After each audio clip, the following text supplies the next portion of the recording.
Y seguimos en la otra vuelta. Estamos, bueno, el tema del día fue la declaración, la conferencia de prensa que dio el secretario de Derechos Humanos, Horacio Pietragala, en la provincia de Formosa, donde dijo que, bueno, básicamente defendió el gobierno de Gilles y dijo que las denuncias de violaciones a los derechos humanos eran un chiste. Está el diputado Luis Petri con nosotros de Juntos por el Cambio Daniel? Para hablar de este tema. ¿Cómo estás, Luis? Vergonzoso, muy bien, muy bien. Bueno, pero vamos a hacer algo. Lo escuchamos a Pietragala y lo comentás, dale. Que centros clandestinos de detención en la provincia de Formosa no existen. No existen violaciones sistemáticas a los derechos humanos en el marco del COVID.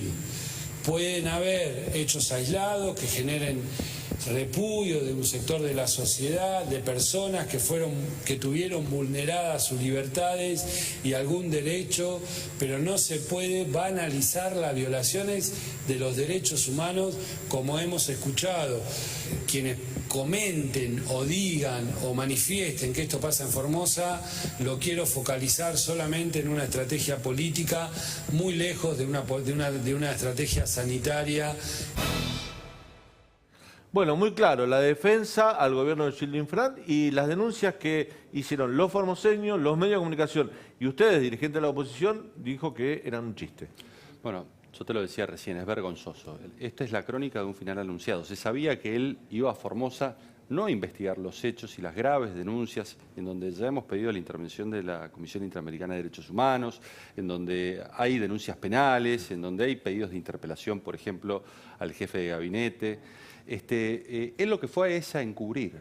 Esa fue su misión en el día de ayer y antes de ayer, donde concurrió a la provincia de Formosa. Porque si hay algo que está claro es que no se trata de hechos aislados. No se trataron de unos pocos varados, fueron más de 8.000 los formoseños varados que no pudieron ingresar casi durante 3 meses a la provincia de Formosa. Pensemos que murió una persona intentando ingresar a Nado, Daniel, Claro. Mauro Ledesma.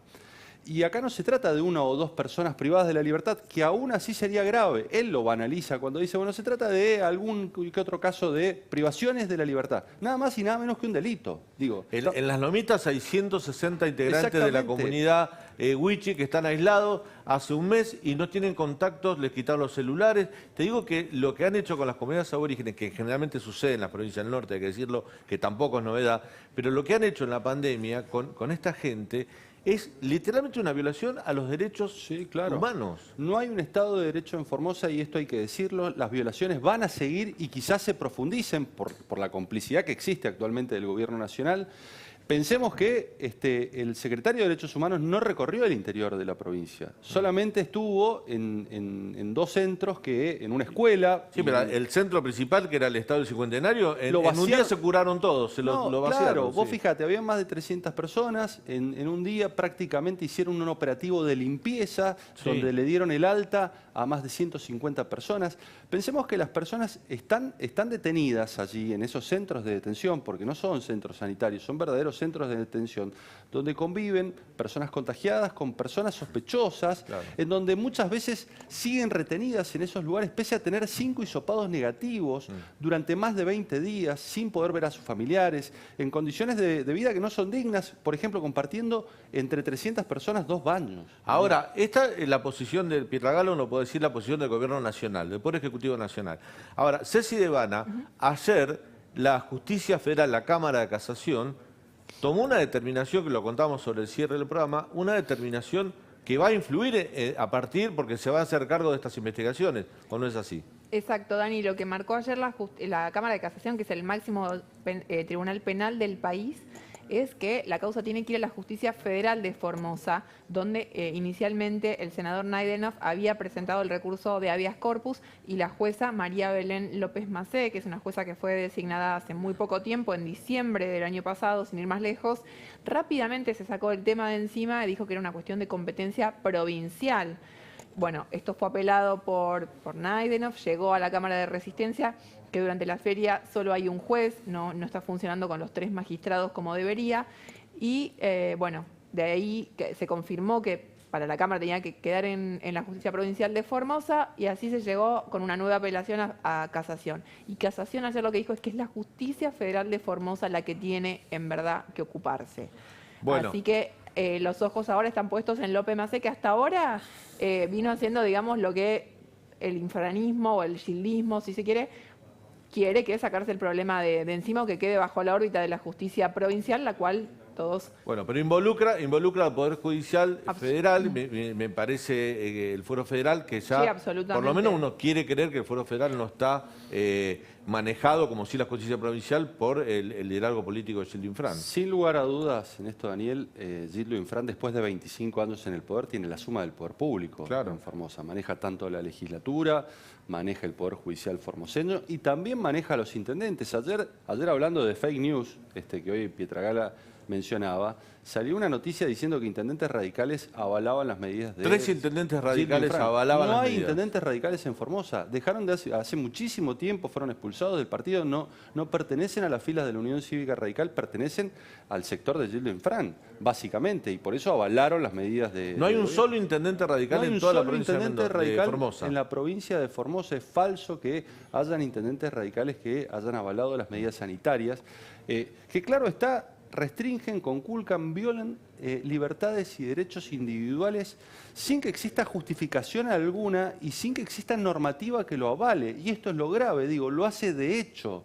Y por eso nosotros decimos que es un verdadero autoritarismo lo que existe en Formosa, Daniel. Hoy Martín Yebra nos contaba, para mí una noticia también que muestra la decisión del gobierno nacional en todos sus poderes de cubrir a Gildo Infran, porque ustedes, la oposición, le pidieron a Sergio Massa que la Cámara de Diputados enviara una comisión de diputados a revisar las denuncias que se estaban realizando en Formosa, y el presidente de la Cámara de Diputados, Sergio Massa, se los negó. Sí, claro. De todas maneras, creo que la decisión está tomada en concurrir tanto la Comisión de Derechos Humanos como la de Libertad de Expresión, hacerse presente, al menos los integrantes de Juntos por el Cambio en Formosa, constatar...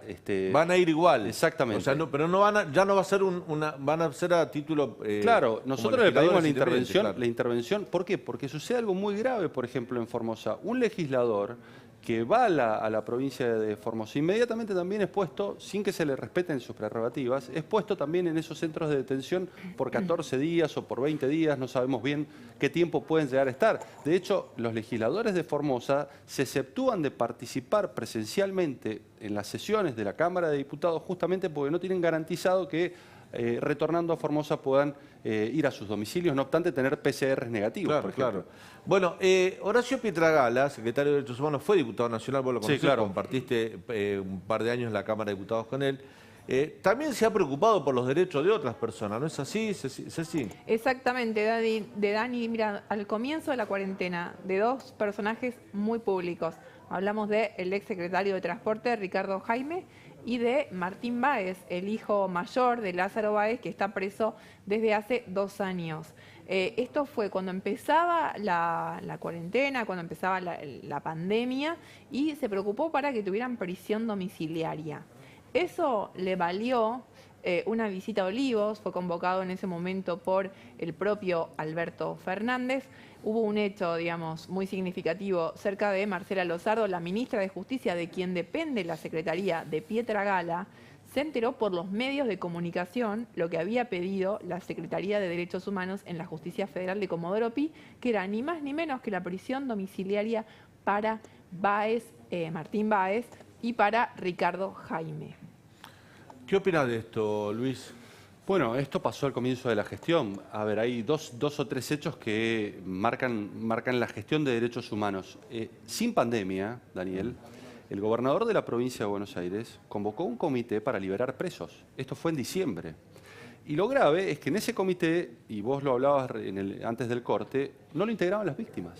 Claro. Esto es, se le pidió opinión consultiva para liberar presos que posteriormente se liberaron, ahora ya sí con la excusa de la pandemia, y fueron liberados 4.000 presos, esponsoriados por Pietragala. Digo, él también hacía presentaciones para lograr la liberación de presos con una característica y una particularidad. No eran presos comunes, eran presos que en algunos casos tenían procesamientos o eventualmente condenas que no estaban firmes, pero por hechos de corrupción vinculados al kirchnerismo, como es el caso de Jaime, donde ya había una condena firme. De hecho, en el caso de Jaime hubo una probation, él confesó la participación en el delito. Y en el caso de Lázaro Báez todavía no existe una condena firme, pero pidió su liberación. ¿Cómo se lucha contra los feudos políticos, Luis? Desde la política, desde el republicanismo, desde la militancia política. Te digo esto porque vos venís de una provincia, Mendoza, y esto hay que decirlo quizás nuestra televidente no lo saben. En Mendoza un gobernador no puede ser reelecto ni siquiera una vez. Tampoco puede ser senador inmediatamente apenas deja la gobernación. El caso de Alfredo Cornejo, que es diputado, fue gobernador. Claro. En muchos casos se ha dado así. Pero no puede haber ni una reelección. Solo 2 provincias en la Argentina, que son Mendoza y Santa Fe, no permiten la reelección. En 17 provincias se permite solo una reelección. Y hay 3 provincias, Catamarca, Santa Cruz y Formosa, donde la reelección es indefinida. Digamos, ya la misma constitución provincial, la institucionalidad de esa provincia favorece a la gestación de estos feudos. Sí, sin lugar a dudas. El diseño institucional favorece o no los feudos o sistemas republicanos como el que tiene la provincia de Mendoza. Pero además le tenés que añadir la dependencia al empleo público y al Estado. Clientelismo. El clientelismo que existe en estos verdaderos feudos donde el 80%, por ejemplo, de la ciudadanía recibe algún subsidio, algún empleo o alguna dádiva del Estado. Entonces, a la hora de decidir, claro está, estas personas están fuertemente coaccionadas por estos gobiernos provinciales para que sigan acompañándolos pese a que están sumergidos y hundidos en la pobreza. A ver, el presidente de la Nación, cuando fue a Formosa, lo puso de ejemplo allí en Infran. Gobierna la provincia de Formosa desde hace más de 25 años, es una de las provincias más pobres, con los peores niveles educativos, con las mayores desigualdades posibles. Digo, y esto es Formosa, y este es el espejo en el cual se refleja el gobierno nacional. Qué grave, ¿no? Entonces, lo que hay que hacer es, fundamentalmente, denunciar estos hechos y solicitar que la justicia intervenga y solicitar que la justicia, de alguna manera, todos estos desvíos, estas irregularidades, estas denuncias lleguen a buen puerto y se corrijan y vuelva el Estado de Derecho que está seriamente conculcado en la provincia de Formosa. Y después, claro está, tenemos que tratar de ganar las elecciones de manera limpia, sin que se modifiquen las reglas electorales, porque te meten ley de lemas o eventualmente vuelven a habilitar reelecciones. Digo, estas son las cuestiones que al menos son los antídotos que te Ahora, este es un democracia. Estado federal y hay la última y breve, te pido, Luis. Sí. ¿Vos crees que están dadas las condiciones para que se favorezca o se inicie una intervención federal, como piden algunos sectores de la oposición a la provincia de Formosa?